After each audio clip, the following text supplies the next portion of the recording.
अब हमारा next topic है test of significance. Test of significance से पहले आप ये समझ लीजिए कि आपकी स्टैटिस्टिक्स की दो ब्रांचेस होती हैं। एक ब्रांच रहती है डिस्क्रिप्टिव स्टैटिस्टिक्स और दूसरी रहती है इन्फरेंशियल स्टैटिस्टिक्स। डिस्क्रिप्टिव स्टैटिस्टिक्स में आपने डाटा कलेक्ट किया, उसको रिप्रेजेंट किया ग्राफ्स और टेबल्स की फॉर्म में, एक अट्रैक्टिव वे में उसे रिप्रेजेंट कर लिया। रिप्रेजेंट करने के बाद आपने उसके ऊपर कुछ टेस्ट लगाए।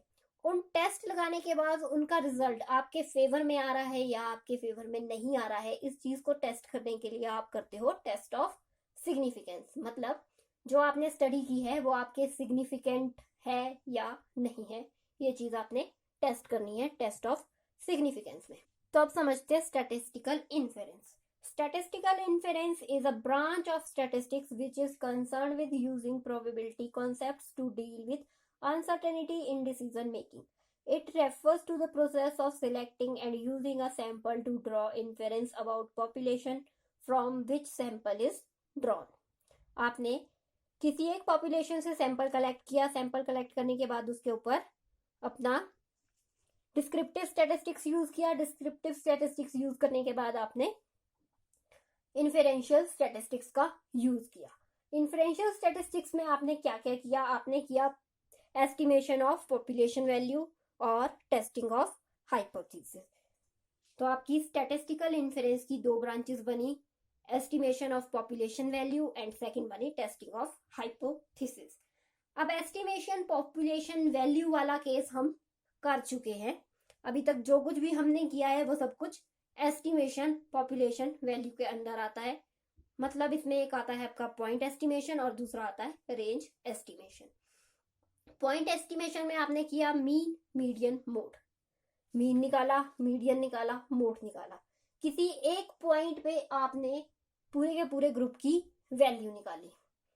और रेंज एस्टिमेशन में आपने उसका कॉन्फिडेंस इंटरवल चेक किया, कहां से कहां की रेंज में आपका डाटा मूव कर रहा है, ये चीज आपने चेक की रेंज एस्टिमेशन में।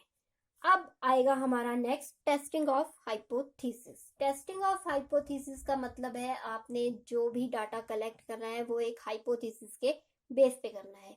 आपने एक अजम्पशन ले लेनी है अपनी स्टडी की कि आपकी स्टडी का रिजल्ट ये होने वाला है। जो भी आप अजम्पशन लेके चलोगे वो आपकी बनेगी हाइपोथेसिस।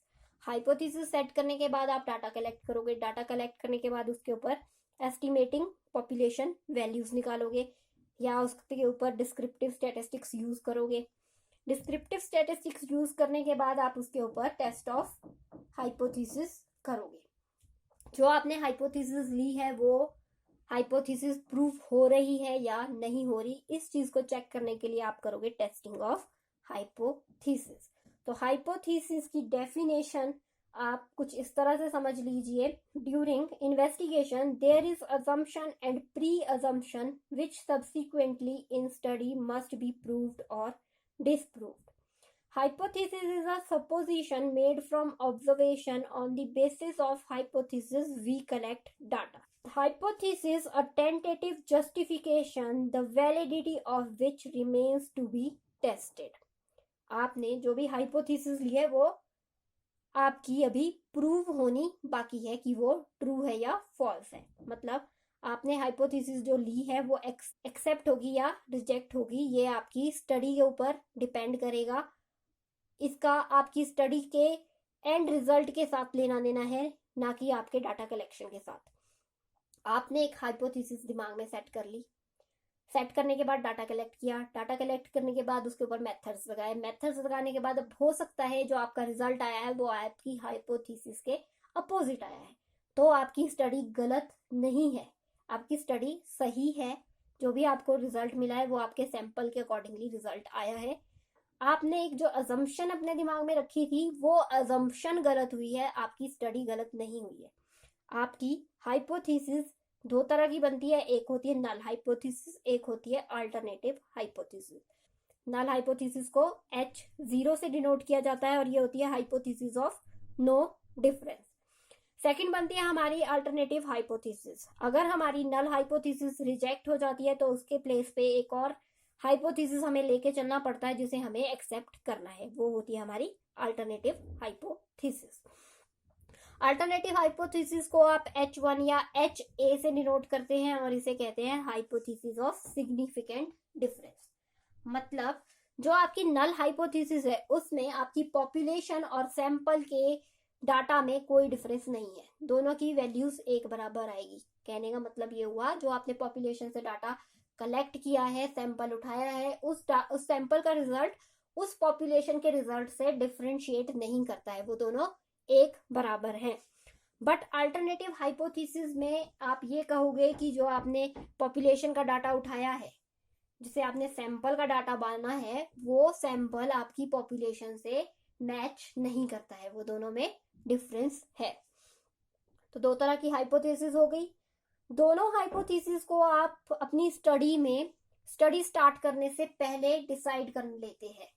आपको जब भी स्टडी स्टार्ट करनी है, अपना सर्वे स्टार्ट करना है, उससे पहले अपने दिमाग में एक हाइपोथेसिस दोनों मान लेनी है, एक नल और एक अल्टरनेटिव।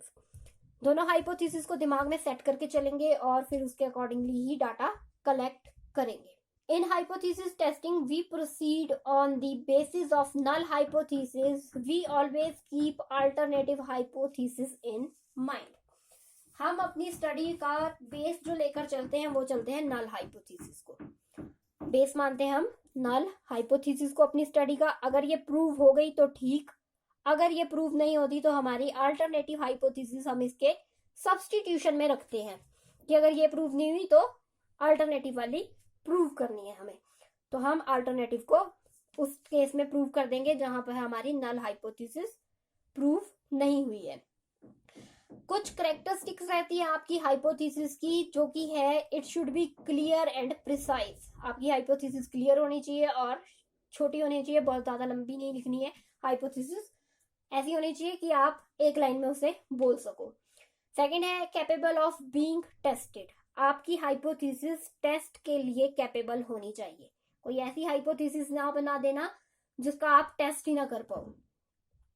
थर्ड है आपका it states relationship between variables. जितने भी आपके वेरिएबल्स हैं उनके साथ उसका रिलेशन होना चाहिए। ऐसा ना हो कि आपकी स्टडी के जो सैंपल्स हैं वो किसी और चीज के लिए कलेक्ट किए गए हैं और आप स्टडी का रिजल्ट किसी और ही चीज को मान के चल रहे हो। मान लीजिए आपने स्टडी करनी है कि सिगरेट पीना सेहत के लिए हानिकारक है या नहीं। अब इसके लिए अगर आप हाइपोथेसिस लिखना चाहो तो वो ये बनेगी कि सिगरेट पीना सेहत के लिए हानिकारक है, एक हाइपोथेसिस ये बनेगी। एक बनेगी सिगरेट पीना सेहत के लिए हानिकारक नहीं है। तो आप इन दोनों में से बेस्ट रेलेवेंट अपनी हाइपोथेसिस चूज करोगे, जो कि होगी सिगरेट पीना सेहत के लिए हानिकारक है, क्योंकि ये वेल नोन फैक्ट है, सारी दुनिया को ही नॉलेज है इस चीज की कि सिगरेट पीने से नुकसान ही होगा, फायदा तो कोई होगा नहीं। तो वेल नोन फैक्ट, और टाइम के अकॉर्डिंगली चेंज भी किया जा सकता है ये फैक्ट कि हो सकता है सिगरेट पीना आगे के जमाने में आकर थोड़ा बेनिफिशियल हो जाए। तो आप ये कह सकते हो सिगरेट पीना बहुत ज्यादा हानिकारक नहीं है, अमेंड कर सकते हो आप इस चीज को। अब आपकी जो हाइपोथेसिस है आप लेकर चल रहे हो स्टडी कि सिगरेट पीना सेहत के लिए हानिकारक है या नहीं, बट आपने इसकी जगह हाइपोथेसिस ली है कि आपने जो कॉइन यूज किया है वो बाइस्ड है। Your coin is biased, our coin is biased, ये वाली आप एक हाइपोथेसिस लेकर चल रहे हो। तो इन दोनों का आपस में कोई कनेक्शन फिक्स ही नहीं होता, तो ये आपकी हाइपोथेसिस गलत होगी। आपको अपनी स्टडी के अकॉर्डिंग जो आपकी स्टडी का रिलेशनशिप शो करे वेरिएबल्स के साथ, उस तरह की हाइपोथेसिस सेट करनी है। नेक्स्ट है आपका it must be specific. Specific होनी चाहिए आपकी हाइपोथेसिस। नेक्स्ट है it states as simple as possible. जितनी सिंपल आप हाइपोथेसिस दिमाग में लेकर चलोगे, लिख कर चलोगे, उतना ही आपकी स्टडी का रिजल्ट आपको क्लियर होगा कि आपको एंड में यही रिजल्ट चाहिए है। अब वो प्रूव हो या ना हो वो स्टडी की बात है, वो बाद की बात है। अभी हमें अपने दिमाग में ये सेट करके चलना है कि जो हमारा रिजल्ट है वो यही होना चाहिए और हम इसके लिए ही काम करेंगे। इस रिजल्ट को प्रूव करना ही हमारा एक मात्र उद्देश्य है। नेक्स्ट है आपका it should be amended to testing with a reasonable time. जैसे मैंने आपको पहले बताया कि टाइम के साथ चेंज होने वाली हाइपोथेसिस रखनी है जो आगे इन फ्यूचर चेंज भी की जा सके। नेक्स्ट है आपका it consist with known fact. ये भी मैं आपसे डिस्कस कर चुकी हूँ कि जो भी नोन फैक्ट है उसके साथ रिलेट करती हुई हाइपोथेसिस होनी चाहिए। उससे अनरिलेटेड रख दी तो लोग आपकी स्टडी को ही नहीं मानेंगे। इसलिए स्टडी की जो हाइपोथेसिस हो वो रेलेवेंट होनी चाहिए। अब जो आपने नल हाइपोथेसिस रखी है, मान लीजिए आपने सिगरेट वाला केस ले लो, आपने रखा है सिगरेट पीना सेहत के लिए हानिकारक है। अब अगर आपके रिजल्ट में कोई एंड में जाकर आपकी स्टडी का रिजल्ट चेंज होता है तो ये change entirely due to sampling error होगा। आपकी स्टडी में कोई डिफेक्ट नहीं होगा, जो भी डिफेक्ट होगा वो सैम्पलिंग एरर की वजह से आया होगा, आप ये कहोगे नल हाइपोथेसिस में। तो जो आपकी नल हाइपोथेसिस है, it states that the observed difference is entirely due to sampling error, that is it has occurred purely by chance. For example, there is no significant difference between the paracetamol and the pneumocyllide. आपने एक study करनी है जिसमें आपको result निकालना है कि न्यूमोस्लाइड और पैरासीटामोल में कोई डिफरेंस है या नहीं। तो आपने अपनी नल हाइपोथेसिस जो रखनी है वो रखोगे आप, there is no significant difference. Null hypothesis के केस में, H0 के केस में आप हमेशा लिखोगे there is no significant difference between, जो भी आपकी स्टडी से रिलेटेड डिफरेंस बनता होगा उससे अपोजिट रखना है आपने। जैसे कि मैंने एग्जांपल आपको दूसरा दिया है कि there is no significant difference between the paracetamol and nimesulide. दोनों, एक पैरासीटामोल है एक न्यूमोसेलाइड है, इन दोनों में कोई डिफरेंस नहीं है, आपने ये स्टडी करनी है। अब हो सकता है इन दोनों में डिफरेंस हो या नहीं हो, बट हमने जो अपनी हाइपोथेसिस रखी वो रखी है there is no significant difference between paracetamol and nimesulide. Null hypothesis ये बनी। अल्टरनेटिव हाइपोथेसिस क्या बनेगी, there is significant difference between paracetamol and nimesulide. इसकी अपोजिट आपकी एक हाइपोथेसिस बनी there is no significant difference between paracetamol and nimesulide, और दूसरी बनी there is no significant difference between paracetamol and nimesulide. अब आप इसे इस तरह से भी समझ सकते हो, सिगरेट पीना सेहत के लिए हानिकारक नहीं है, सिगरेट पीना सेहत के लिए हानिकारक है। तो आपकी हाइपोथेसिस इस तरह से बनेगी। जहां पे भी नो सिग्निफिकेंट डिफरेंस आया वो हुई आपकी नल हाइपोथेसिस, नल से नो वाला केस। और अल्टरनेटिव में आपकी देयर इज सिग्निफिकेंट डिफरेंस, क्योंकि ये हाइपोथेसिस ऑफ सिग्निफिकेंट डिफरेंस होती है। तो आपका ये हो गया null hypothesis and alternative hypothesis की डेफिनेशन रहेगी।